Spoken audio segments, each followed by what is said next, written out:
गेल्या 4 दिवसांपासून भारतात एक व्हिडिओ चांगलाच व्हायरल होतोय. गुगलवर सर्वात जास्त सर्च होतो. हा व्हिडिओ आहे आदिवासी जितू मुंडा यांचा. या व्हिडिओत 50 ते 55 वर्षाचा आदिवासी जितू खांद्यावर कोणाचा तरी मृतदेह घेऊन चाललेला दिसतो. हा मृतदेह जितू यांनी बँकेत नेल्यानं व तो पाहून तेथील बँक कर्मचाऱ्यांची बोबडे वळल्यानं हा व्हिडिओ चांगलाच व्हायरल झाला. गेल्या 4 दिवसांपासून याच व्हिडिओच्या व त्या फॉलोअपच्या बातम्या सगळ्याच अग्री चॅनल्सवर व वृत्तपत्रांनी मांडल्यात. 4 महिन्यांपूर्वी पुरलेला मृतदेह उकरून तो बँकेत दाखवणं म्हणजे हे जरा विचित्रच नाही का? त्यातही हा मृतदेह जर पुरावा म्हणून वापरला गेला असेल तर त्याहून धक्कादायक. पण हे घडलं. हा जितू मुंडा कोण? त्याचा खांद्यावरील मृतदेह कोणाचा? तो बँकेत का आणला? त्यानंतर बँकेनं काय केलं?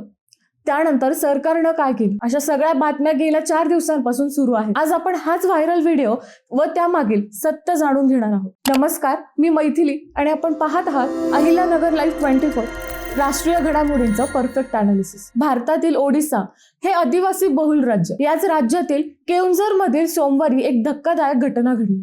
आदिवासी समाजातील जितू मुंडा हा 52 वर्षीय व्यक्तीनं आपल्या 4 महिन्यापूर्वीचा मेलेल्या बहिणीचा पुरलेला सांगाडा उकरून तो बँकेत आणला.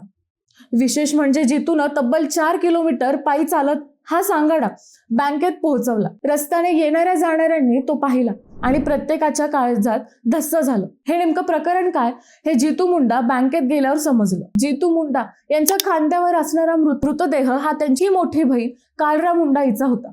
या कालरा मुंडा यांचा पती व मुलगा यापूर्वीच मयत झाल्याने तो आपला भाऊ जितू मुंडा यांच्या घरी दियानाली गावात राहत होता. गाय शेळ्या पाळून तो जीवन जगत होता. काही दिवसांपूर्वी तिने तिचे गाय विकून आणलेले 19,204 रुपये मिलिप्सी ओडिसा ग्रामीण बँकेत ठेवले होते. तिच्या खात्याला नॉमिनी असलेला तिच्या दुसऱ्या मुलाचाही मृत्यू झाला. त्यानंतर 26 जानेवारी 2026 वृद्धापकाळाने कालरा मुंडा हिचा मृत्यू झाला. याच कालराच्या बँकेतील पैसे काढण्यासाठी एप्रिल महिन्यात जितू मुंडा बँकेत गेला. परंतु त्याला ज्याच्या नावावर खाते आहे त्यालाच पैसे काढावे लागतील असं सांगितलं गेलं.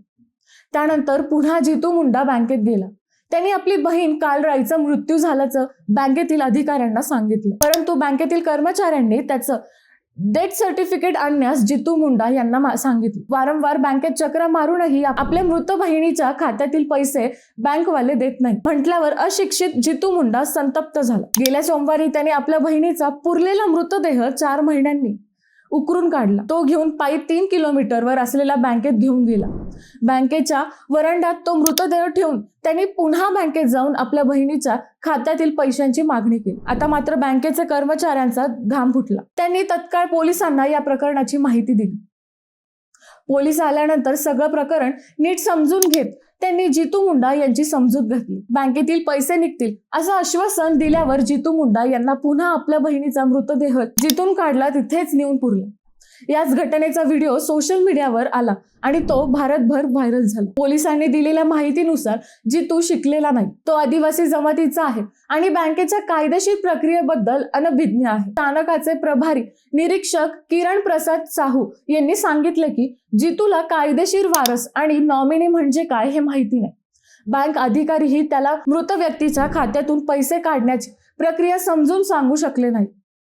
त्यामुळे हे सगळं घडलं. त्यानंतर पोलिसांनी जितू मुंडाला आश्वासन दिले की त्याच्या मृत बहिणीच्या बँक खात्यातून पैसे काढण्यास ते मदत करतील. पोलिसांच्या उपस्थितीत मृतदेह पुन्हा कब्रिस्तानमध्ये दफन करण्यात आला. हा झाला व्हायरल व्हिडिओचा एक भाग. आता व्हिडिओ व्हायरल झाल्यानंतर बँकेच्या कारभारावर अनेकांनी तीव्र नाराजी व्यक्त केली. त्यानंतर दुसऱ्याच दिवशी बँकेनेही याच प्रकरणाबाबत आपली बाजू मांडली. त्या बँकेच्या अधिकाऱ्यांनी सांगितले की जितू मुंडा हे आपल्या मृत बहिणीच्या खात्यातून पैसे काढण्यासाठी बँकेच्या शाखेत आले होते. योग्य पडताळणीशिवाय कोणतीही तिसरी व्यक्ती पैसे काढू शकत नाही असं आम्ही त्याला सांगितलं. परंतु ते त्यावेळी दारूच्या नशेत होते. त्यांच्या म्हणण्यानुसार त्यांना पैसे द्यायचे तर त्यांना मृत्यू प्रमाणपत्र देणे गरजेचे होते. तेच आम्ही त्यांना सांगितलं. परंतु त्यांना समजलं नाही. ते ऐकून घेण्याच्या मनस्थितीत नव्हते. त्यानंतर थेट सांगाडा घेऊनच बँकेत आले. आता हा सगळ्या प्रकारानंतर बँकेने सगळी प्रोसिजर स्वतः करत जितू मुंडा यांना त्यांच्या बहिणीच्या 19,204 रुपये दिले. त्यानंतर रेड क्रॉस फंडातून जितू मुंडा यांना गट विकास अधिकाऱ्यांनी 20,000 रुपये दिले. ही घटना व्हायरल झाल्यानंतर सरकारही गडबडून जागे झाले. कृषी मंत्री डॉक्टर किरोडो लाल मीना यांनी जितू मुंडा यांना त्यांचे स्वतःचे मानसिक वेतन देणगी म्हणून जाहीर केले. मंत्री किरोडी लाल यांना शासनाकडून 65,000 रुपये वेतन व 80,000 रुपये भत्ता मिळतो. महिनाभराचे हेच 1,45,000 रुपये त्यांनी जितू मुंडा यांना देण्याचे जाहीर करून टाकले. शिवाय ओडिसाचे मुख्यमंत्री मोहन चरण मांझी यांच्याकडेही मदत देण्याची मागणी केली. जितू मुंडा यांचा व्हिडिओ व्हायरल झाल्यानंतर हे सगळं घडलं. अर्थात कोणाला यात बँकेच्या कारभाराचा दोष वाटतो, तर कोणाला बँकेची बाजू बरोबर वाटते. पण जितू मुंडा व्हायरल झाल्यानंतर मात्र अशिक्षित समाजातील जगण्याचा संघर्ष मात्र या निमित्ताने नक्कीच अधोरेखित झाला. मित्रांनो, तुम्हाला हा विषय कसा वाटला? जितू मुंडा यांनी केलेले कृती तुम्हाला योग्य वाटतंय का? तुमचं उत्तर हे आम्हाला कमेंट करून नक्की कळवा. शिवाय व्हिडिओ आवडला असेल तर चॅनलला सबस्क्राईब करून व्हिडिओला लाईक करायला विसरू नका. पुन्हा भेटूयात नव्या विषयावर. तोपर्यंत नमस्कार.